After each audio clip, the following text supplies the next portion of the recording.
What's up, guys? My name's TB, and today is the start of a new series on the channel. I know you guys usually watch my videos, or at least most of you do, for My Hero Academia. Well, right now, My Hero Academia is on, not hiatus, it's on a break, the anime, not the manga, of course. The manga is always ongoing, but the anime is going to take a break. It'll be back soon.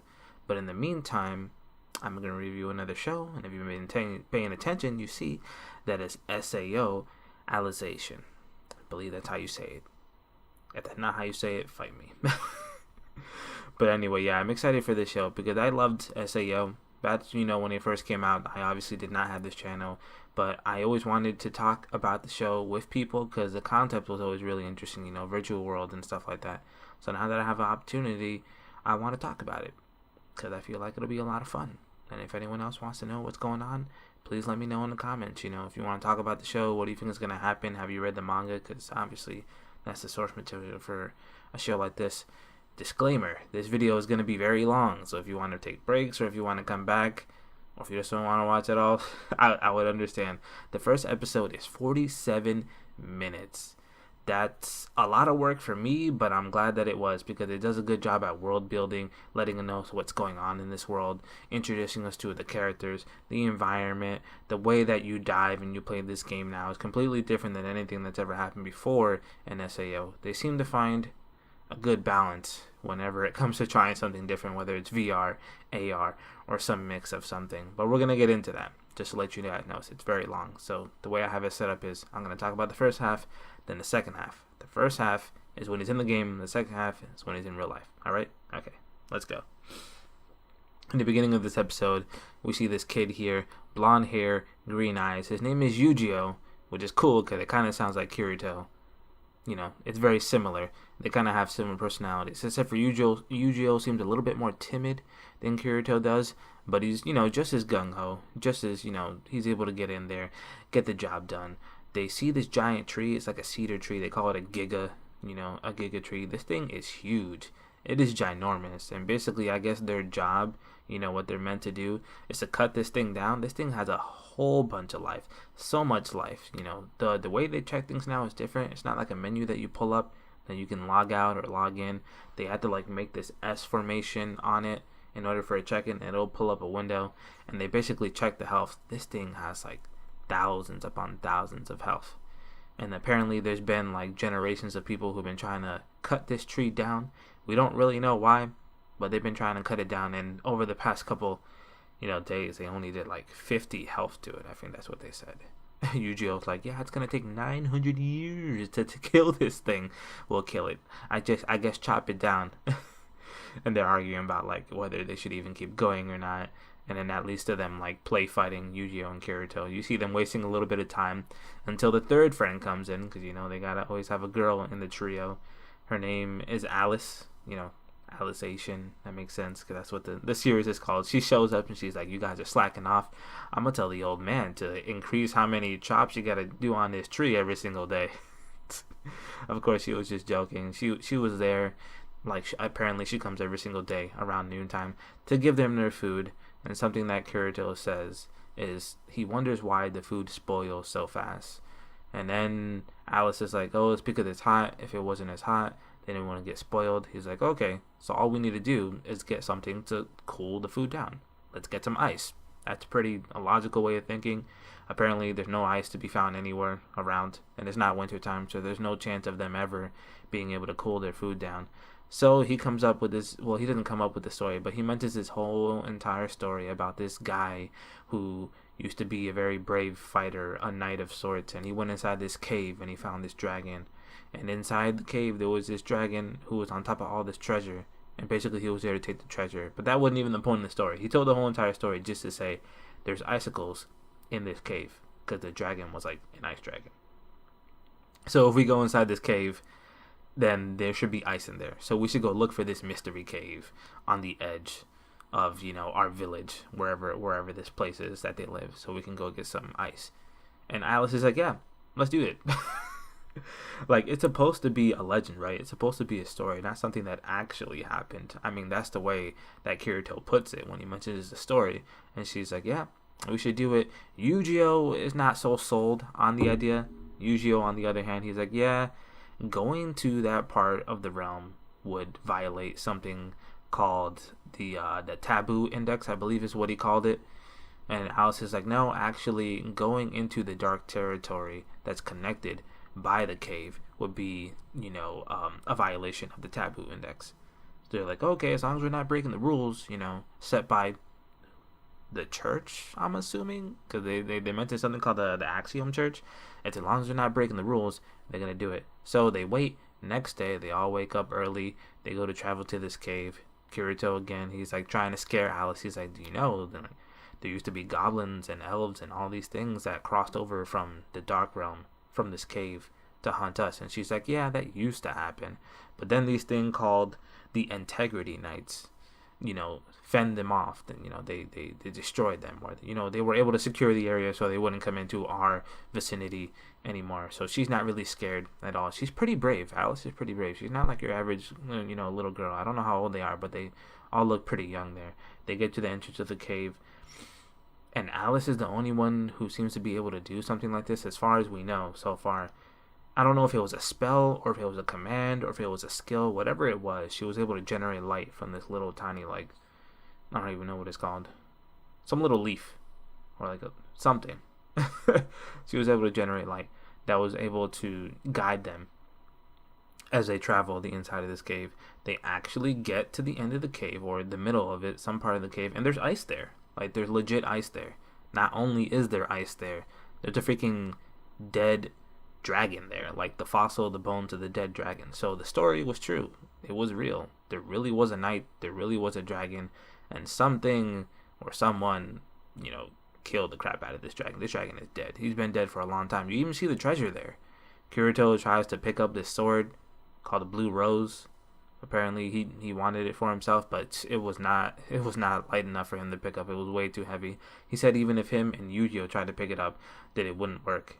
And this actually scares Alice a little bit, because apparently the dragon was there to protect humanity, but something killed it. So if something killed it, that means they were trying to, lessen the security from the cave, from the dark realm, into whatever realm they're They don't call it the light realm, but if there's a dark realm, there has to be a light realm, right? So apparently the dragon was there to protect, and now that it's gone, nothing is protecting anymore. So they pick up all the ice. They want to leave. They want to get out there as quickly as they can, because if something killed the dragon, they could probably die too. They take a wrong turn, obviously, because they get lost. They have no idea where they are once they've gone in the room and they picked up all the ice that they need. They end up going to the entrance. They don't actually step inside. Well, not all of them do. Someone does. Into the dark territory. And this is actually the one very exciting thing that happens in this part of the episode, since it's such a long episode. We see two Integrity Knights fighting. Obviously, one is light and one is dark. But the one that is light is wrecking this other one, man. He's doing everything that he can. He's throwing beams at him, hyper beams, laser beams, whatever you want to call them. This dragon is throwing beams out. He's hitting him with his sword. He's using his bow and arrow to shoot an arrow at this dude. This dude is going down. It seems like he barely even puts up a fight. But as he's falling down, he kind of signals to Alice. I don't know if he does it on purpose or not, but it's it looks like he's manipulating her, or he's at least calling out to her to come help him, because he's on the ground. It seems like he's about to die. And Kirito and Yuji are like, what the hell are you doing? You're about to cross the territory. She stops, but not in time, because her body kind of falls forward, and just the tip of her hand, just a little bit, passes into the dark territory. And they're like, don't worry, you didn't actually leave the cave. It was only a little bit. It's not a big deal. I was like, yeah, right. That there's rules for a reason. If this was in the taboo index, then obviously something's gonna happen. Something does. This bald Mr. Clean looking guy shows up behind them. He looks like he's a zombie. He looks like he's dead. He's like, do. I got your name. I got your number. You're done. And again, he's like, oh, the report is filled, basically. He's like a police officer. I got your ticket. Report is done. And they're like, crap, we got to get out of here. So they go home. They go on their way home. You see them. They're about to get to, I guess, the entrance to their village. They're over the bridge. And they're like, deuces, I'm out. Have a good night. I'll see you tomorrow. I'll see you tomorrow. So they do that, and everything seems like it's going to be okay. But during the night, Yujiro has this weird dream where he sees that zombie-looking skeleton bald dude again. And it kind of seems like someone's going to take Alice away. And that's exactly what happens the next day. After everyone wakes up, they think that everything's going to be fine. You know, they're going to be cracking at the cedar tree, and Alice is going to come and give them their lunch again, and it's going to be just business as usual. But it's not like that, because the Integrity Knight comes to the village, the same one. It looks like the same one. They called it a Dragon Knight. It looks like the same exact one that they saw at the entrance to the Dark Realm. He comes, he's like, Alice broke these rules, and because she broke these rules, we're going to take her away, we're going to question her, and we're going to execute her. Obviously, I personally don't believe that she's going to be executed. She's definitely going to be taken away, because they have to show that there's consequences to violating the taboo index. But I thought that this guy was like not human because of the way that his mask looked. But obviously he's human, because when you close up, you see his face. He's got eyes, he's got skin. You know, he's not a monster or anything like that. He's a person. And all the while, her dad is like, okay, this is fine, this is okay, my daughter is getting taken away. It doesn't look like he even cares. He's the one who ties her up with chains. And he's like, oh yeah, here you go, take her. She broke the rules, and that's just how it's got to be, man, and that's all right. And then Kirito's like, no, technically we were there with her too. She didn't really do anything bad, and if she did, you should take us as well. The knight's like, I don't care about you. He doesn't even say anything. He just walks away. Kirito's like, okay, if you're not going to listen to me, I'm going to have to use force. Well, he tries to. He takes the axe that's meant to cut the cedar tree, and he goes towards the knight. Knight didn't even turn around, looks like. He didn't even finish turning around to get on his dragon yet. Either he thought it, or he attacked it, but he showed no motion. He basically one-shotted Kirito, hit him with some kind of wind attack, some sort of attack, a psychic attack, something. Knocks this dude on the ground, and then he's talking to Yujiro like, Yujiro, you gotta do something. These guys are holding me down. I can't do anything. You're just standing there. What are you doing? And it's at this moment that I realize, even though they're in a game, the people that are around him seem to all be NPCs. They're acting like they're real, but they seem to be NPCs. And if not all of them, at least Yujiro, because you see his eye. His eye has this red thing around, and then when it closes up, you see that it says like system error. No human would actually have an error like that, so it's obvious that Yujiro is an NPC. He's not a person, and that's the reason why he can't. I guess he can't break his code or whatever.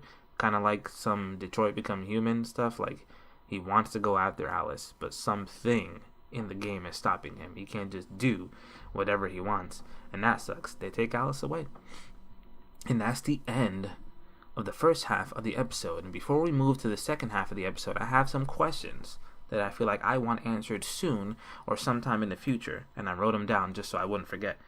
Why do they need to cut down this tree? This Giga Cedar tree, like why do they need to cut it down? Why is it so important? Why is it going to take 900 years for them to try to cut this tree down? What's so important about this tree? Second, what is an Integrity Knight? Like, what are they? What do they do? What's their purpose? Why are they just going around capturing and taking away people who violate this index? Third would be the Axiom Church. Who is the Axiom Church? What is the Axiom Church? What do they do? What is their purpose? Why are they there? Fourth is, what is the Taboo Index? Who made the Taboo Index? Why are there all these rules? And give me a second. My throat, oh my gosh. Out of nowhere, my throat is so freaking dry.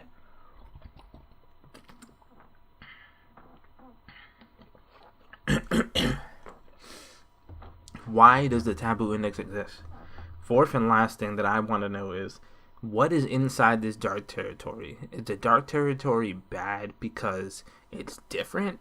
Or is the dark territory bad because there's monsters and evil things and demons or whatever kind of bad monsters that are trying to get out into, the regular territory and like kill people or whatever?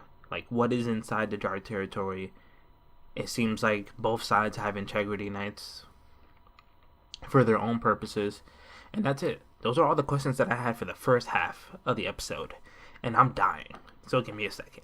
For the second half of this episode, obviously that's the end of the game for Kirito anyway. He wakes up and he's crying. Obviously he just been through so much. It seems like all of that felt real for him, like really real, like his real life. After he woke up, we don't know how much time he's been spending in this game. We just see him in there, and then we get out. Obviously, he's back to his normal age. He's not a little kid anymore.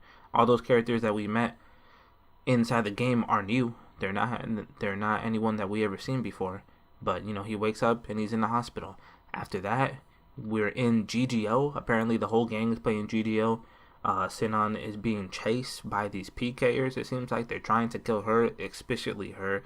And after they find out that the whole team is there, the whole squad, Alcina, Kirito, everybody, the two girls, they're there. And Klein, he's there too. They're all just protecting Shannon because she's about to get killed by these other people who are playing the game. And there's someone who's talking to, I'm assuming their boss. He's like, can I go? It's time for me to go. He's like, no, don't go. There's no point in trying to get practice off a team that's so irregular like them. Because don't forget, Kirito and freaking Asuna use, what are they called? The photon swords. Because they're used to playing games like SAO. They have guns. They probably have like sidearms or whatever, or handguns, but they mainly use the photon swords. And I was going to save this question for later, but what is a PK guild or a PK crew why are they trying to get experience killing people? Why are you trying to gain experience on what it is to kill people in this game? Like, what is the purpose of that? And that by the end of this whole entire ordeal, when we see them running away, or not running away and defending, they're going on the offense, they're going on the defense too. It just depends on who they're fighting against. And Kirito slices some guy in half with his photon sword. It always looks cool whenever someone gets a kill with the photon sword, because it's like a lightsaber from Star Wars. It's just like they just get like fried, and their whole entire body just blows up and they die. I think it looks really cool. We see this guy who's wearing a hood, and he has the same eye that Defcon is. So apparently he's the other person that was alive who was left, because at the end of GGL, they captured the dude. They captured him. He went to jail, but there was still one person left. So after this game that they're in obviously ends, they don't win, but they don't lose. They don't capture the dudes that are going after them. They escape because they threw smoke grenades or whatever. Sinan is like, these guys are not normal because they were going after us deliberately. Normally they just go and kill whoever they want to, but this time they were going after us. For reasons unknown. It's not like they're gonna die in the game. That issue has been resolved. It's not if you die in the game, you die in real life. That's over. That's not a fact anymore. Most games now, if you die, you just respawn. Even in GGO, you know what I mean. And they're all just talking about what happened and what do you think is the cause. And they're basically what Shannon is trying to do. She's trying to lure them into the game just like they did in the first time, because they think that Defcon is still playing. Lure them into the bullets of bullets, the competition that they have, where the best people who play the game fight. So she wants Kirito and she wants Asuna to help her to lure this guy out so they can catch him. They meet at the bar. I forgot to say that. They meet at the bar for them to talk about details about what are they gonna do. And then Kirito's like, "Oh, you've gotten over the whole gun thing." Because she used to be scared of guns, and now she's even able to do this, with her hands. She's able to motion, a gun. And she's like, yeah, I'm not 100% over it, but I'm a lot better than I used to be.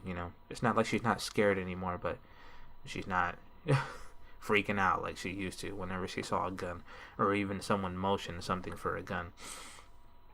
So after that, Asuna shows up. She's got like this heart monitor. It's weird. She's got like this heart monitor for Kirito because he started this new project, which is basically all the context we need for this whole entire season, this whole Alicization season. Everything that we need to know about what's gonna go on from this episode on is very important. So you really need to listen, especially if you didn't watch the episode.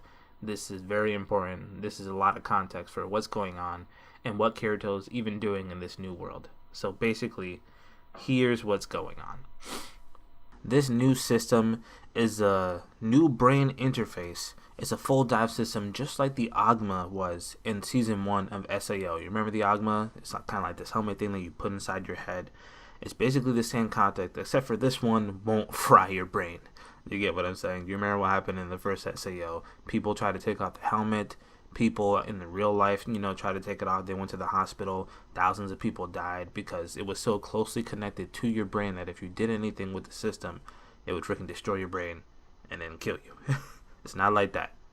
This thing is designed in a way where when you're done using it, you can't bring your memories into the experience. Like, you can't bring your previous memories of who you once were into the experience. And you can't bring the memories that you experienced in the game back to real life. It's weird. It's like You're a completely different person. Whatever you experience in the game stays in the game, and whatever you experience in real life stays in real life. The way they're able to do this in this machine is called the STL. The way they're able to do this is the STL manipulates your memories by blocking the floodlights in your brain. And the STL stands for Soul Translator Technology. It's very interesting. So basically, the floodlights are light photons within your brain that can carry the soul. So basically, Raph is trying to find a way to manipulate your soul to be able to more closely, I guess, experiment with what it's like to change a person, put that person in an environment, make them do something that they'd never be able to do. And I guess VR is similar to that, but this is messing with your soul. It's something completely different. Asuna mentions that if it's possible for the previous system to give you a VR virtual experience, then it's possible for the STL to do the same thing, right? And Kirito agrees, it makes sense that they'd be able to do the same thing since it's based off the same type of technology. And basically, this process is called mnemonic visual data, where the STL sends, sight, sound, taste, all these realistic things to your floodlights while still blocking certain paths, so you will only experience what they want you to experience in this game. So it's very realistic. It's very complicated, it seems like. Hopefully you guys are following along, because this was hard. I had to go back and really read this.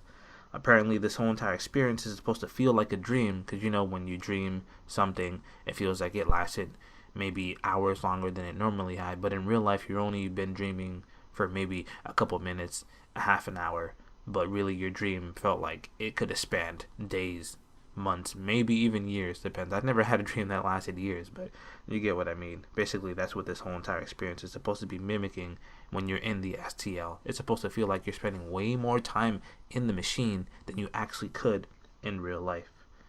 And this process that they call is a floodlight acceleration. Now, I have my own questions about the floodlight acceleration, which, I feel like Kirito should have questions too. Even Asuna was like, well, I'm not 100% sure. I'm kind of scared. Like, I'm not 100% sure that this is a good thing. They even asked him twice, like, doesn't it look like you've been losing weight? Obviously, it affects your brain. If you live, a whole life basically in this machine and then you get out, how does that affect your soul? How does that affect your brain? I feel like they didn't really test this before they're like, yeah, Kirito, take this job and start working with, this mysterious company called Raph who wants to manipulate your soul and your brain. Like, what kind of side effects will living an extended period of time in this place really leave you with? And since you can't bring your memories with you, like, you don't even remember all the crazy stuff that you experienced. When you saw the beginning of the episode, Kirito had a best friend, 2, and he lost 1. And there was all these questions we had about this world, and obviously, apparently he didn't remember any of it. Does the game go on without him? We don't know. After they have this long conversation, Shinon is like, okay, let me know what you guys think about the BOB, because she needs their help to catch the last laughing, coughing villain. He's still wandering around doing God knows what. And then Kirito asks Asuna to go to America with him, because he's planning on doing more research about, like, VR and the seed and just all the stuff that Kaiba left behind. And he's interested in his work, but he doesn't want it to be like his career path. He doesn't want to follow in Kaiba's footsteps for his entire life, but he wants to see how far, the VR experience can go. So after that, guess who shows up, man? The one and only, man, the last laughing coffin villain. He's like, oh yeah, you're such a weak little kid without your sword, without, your in-game avatar. You're just an average kid.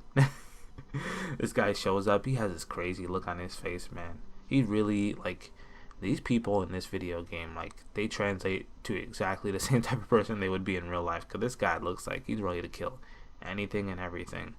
Kirito realizes who he is. He's like, oh, I don't have my sword, but you don't have your poison, right? He's like, no, I actually do. He pulls this thing out and he goes to poison Kirito. And Kirito, the only thing he has is his umbrella. He even tries to take out his sword, realizing it's not there. I guess, he's playing so many games, sometimes he would think it'd be there.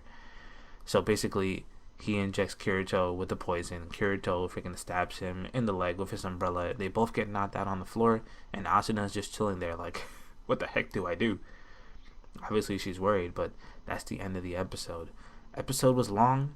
I really like the fact that it was long because we get to, like I said, we get introduced to all the stuff that happened, the new characters, the new world, and I'm just excited to see where this story goes in these weeks, and months to come, because it's 4 core. It's going to be around for a while. It's not going to be 12 episodes. So I'm excited about that. Really, the only question I had about the STL was how the flux works. Like, how do they determine that the soul is inside these little lights, which are inside little tubes, which is inside your brain? And the flux light acceleration. Is it really safe for you to accelerate your flux lights? Because like your flux lights are something in this world anyway that exists in your brain. Is it okay for you to be messing with your soul all willy nilly how you feel like it? Like, what if you can't? What if you really can't distinguish real life from the game anymore because you're experiencing so many different things, even though the machine is blocking the memories from coming back to you, obviously for a reason. If it didn't do that, you would be confused about who you are and where you are. Besides that, I think it's a cool concept. SAO's constantly changing up, the way that you can experience playing a game. And this is definitely the most unique. I had to write down freaking notes for this. This is definitely the most unique. Let me know what you guys thought of this episode. Let me know what you guys think of this show. Are you even excited to watch SAO? I feel like some people are excited and other people are not so much. And that's it. Looking forward to the second episode, and let me know what you guys think of this review. I'll catch you all in the next one. Bye.